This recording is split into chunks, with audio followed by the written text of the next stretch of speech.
Good morning everyone. সকাল সকাল ওয়েদারটা দেখে এত মনটা ভালো হয়ে গেল যে ঘুমটা ভাঙতে ইচ্ছে হচ্ছিল না।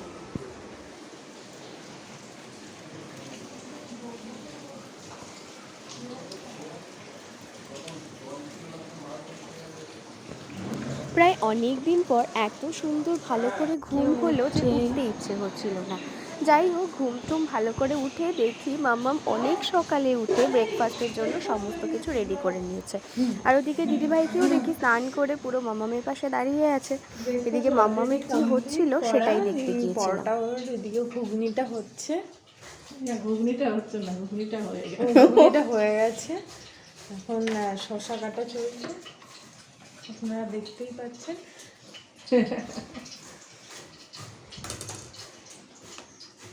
এই যে ভিডিও চক্করে শসার খোসা রয়ে গেছে।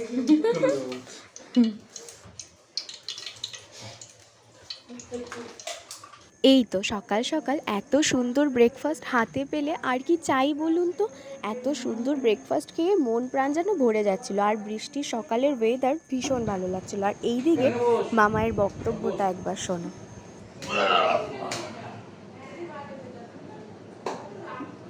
যাদবপুরে কাজের মাসি হয়।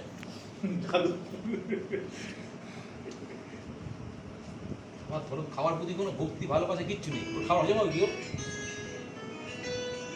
দোকান জানিনি, দোকান যা করে খেতে হবে যে এইটা।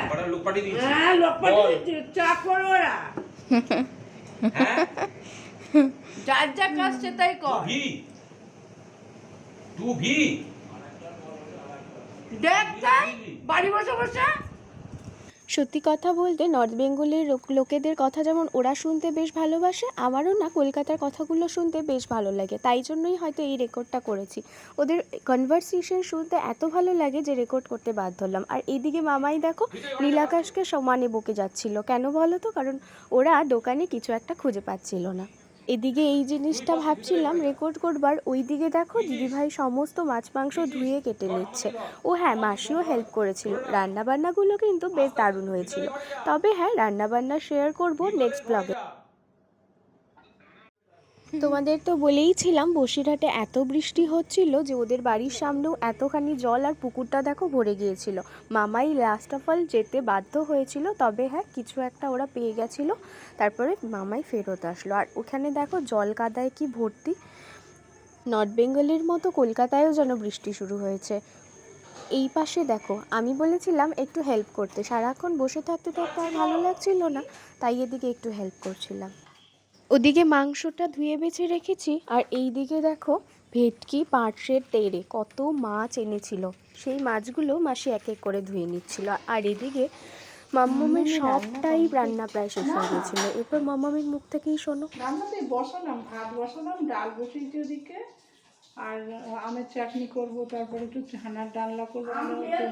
না, বের করবো, ওকে বলছি কেটে দিতে। আর একটু মানে এখনো কাঁচা আম আছে? ওই দিদিভাইদের বাড়ি দোফালা আম হয়, তাই দেখো দেখো, আমি শুধু কাজ করছি না, ওরও কিন্তু কাজ করতে ইচ্ছে হচ্ছিল। এদিকে আম, শসা, সমস্ত ধরনের স্যালাড কেটে দিচ্ছিল। আর তার সঙ্গে দেখি কোন মিষ্টি ভালো। এত বড় মিষ্টি, মানে বাটিটা দে, মানে আচ্ছা দাঁড়া, বাটিটা দে। এটাই তো খেলাম না কালকে। মিষ্টি খেতে না বরাবরই পছন্দ করি না। এত বড় মিষ্টি দেখে দিদিভাই বলছিল কলকাতার মিষ্টিগুলো খেয়েই দেখ, ওদিকে কিন্তু পাওয়া যায় না।